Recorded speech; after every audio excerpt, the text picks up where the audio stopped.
Hello and welcome to part 4 of the video series Managing Crisis. I trust that you're finding these lessons insightful as much as I've enjoyed sharing them with you. And if you've been following us from the beginning, we've been studying David and his men from the book of 1 Samuel chapter 30. I did share that the Bible is one of my favorite books, and especially during moments of crisis when, most folks don't have anywhere to go. There's no hope, and there's that desire to find some encouragement. What do you go to? My go-to source is the Bible, and so I found the story that I think really captures very well the challenging times that we're going through right now in the world. And there's a story, and I'm going to give you a brief recap about David and his men getting back from work and finding out that their town, Ziklag, had been completely burnt. The enemy had raided their town, burned it down, and then captured their wives and children and taken them away. They didn't kill them, but they just took them away. And the first thing that David and his 600 men did when they got to the town was to just break down and cry. They became emotionally vulnerable. And I shared that sometimes when you're going through crisis, it is okay to be emotionally vulnerable. Sometimes that's really all you can do, is to just let it out and cry. And that's exactly what the 600 men did. There was really no consolation for them. They just cried and cried and cried until the Bible said they had no strength in them to cry. The second thing they did, or rather David did, was that he learned to encourage himself in the Lord. And it's important that when we run or when we find ourselves in moments of crises where maybe people we're looking up to aren't there for us, that we learn how to encourage ourselves in the Lord. And that's exactly what David did. When the men conspired against him and thought about stoning him because he was their leader, David had to find encouragement in the Lord. I presume he went to the Lord and remembered the moments when God delivered him from the hands of Goliath. God delivered him from the hands of the bear and the lion. And so he used those scenarios to encourage himself. And it's important that we find or we learn how to encourage ourselves when we go through moments of crisis. It's okay to rely on people. It's okay to go talk to someone. But when people aren't there, right? Especially now when everyone is so concerned about themselves and their families, and people that we expect to be there for us may not always be there. It's important that we learn how to encourage ourselves in the Lord. I also shared that it's important to ensure, this was lesson 3 from yesterday, that it's important to ensure that the decisions that we make during moments of crises are sound. I shared 3 types of decisions that we typically make, and these are emotional decisions that we make based on how we feel, based on what we see. And the fact that something looks good or feels good does not make that decision right. We got to watch against those types of decisions when we're going through moments of crisis.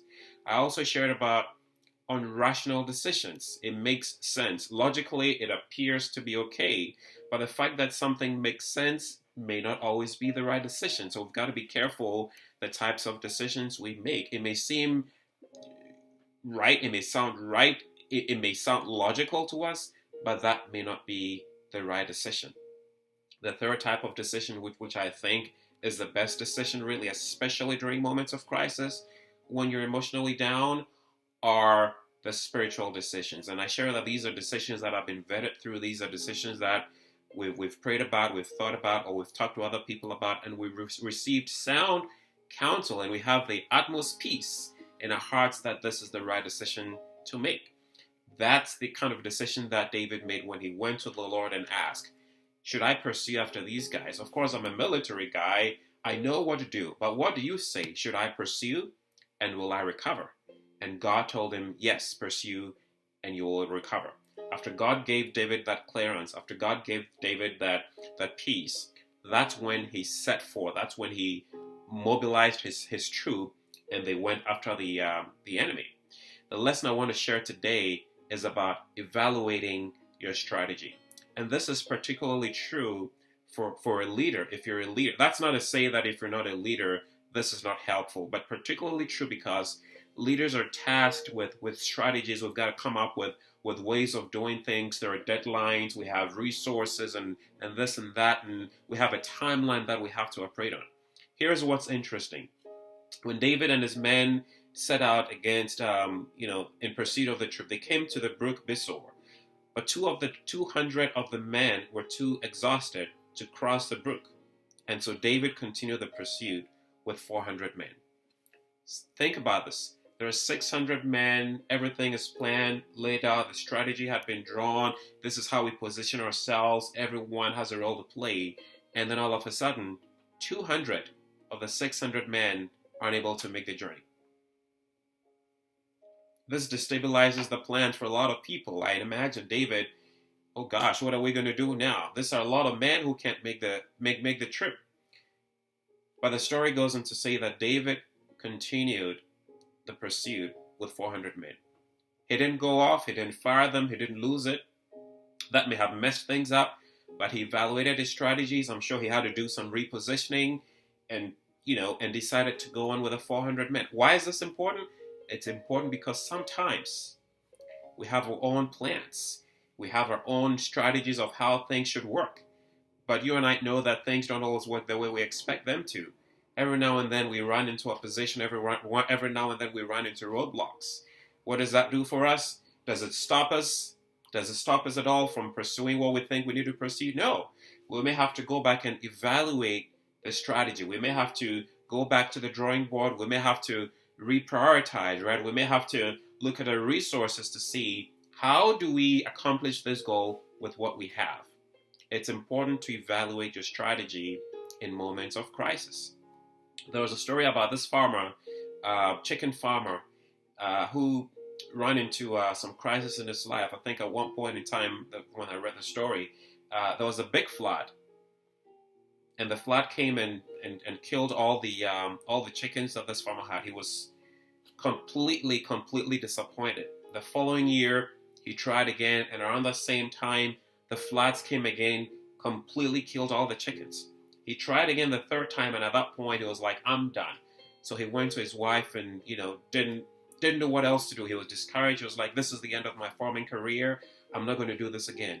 And his wife looked at him and said, why don't you try ducks? The alarm bells went off. He reevaluated his strategy. The following year, he tried growing ducks. The floods came. The ducks survived. Why? Because the ducks were conditioned to thrive in water. Our plans may not always go the way we expect them to. And when they happen, it shouldn't stop our dreams. It shouldn't kill our dreams. It shouldn't stop us from doing what we believe we've been called to do. That is the time where we evaluate our strategy. What are you going through right now? Have your plans gone off their course? Has a monkey wrench, as they say, been thrown into your plans? Are you about to give up because things aren't going the way they're supposed to? Evaluate your strategy. Go back to the drawing board. Look at the resources that you have. How can we make the best out of the resources that you have? Don't give up. Just like David didn't stop the pursuit because 200 of his men couldn't make it, he continued with the 400 people. I'm sure he had to go back, re-strategize, evaluate his strategy, and he went ahead. So here's a lesson for us today. Evaluate your strategy. Don't give up because something came up. Don't give up because you're out of resources. Don't give up because your plans didn't go the way we expected them to. It's time to evaluate your strategy. It's not over until God says it's over. Thank you again for watching. We'll see you tomorrow on Lesson 5. Have a great day.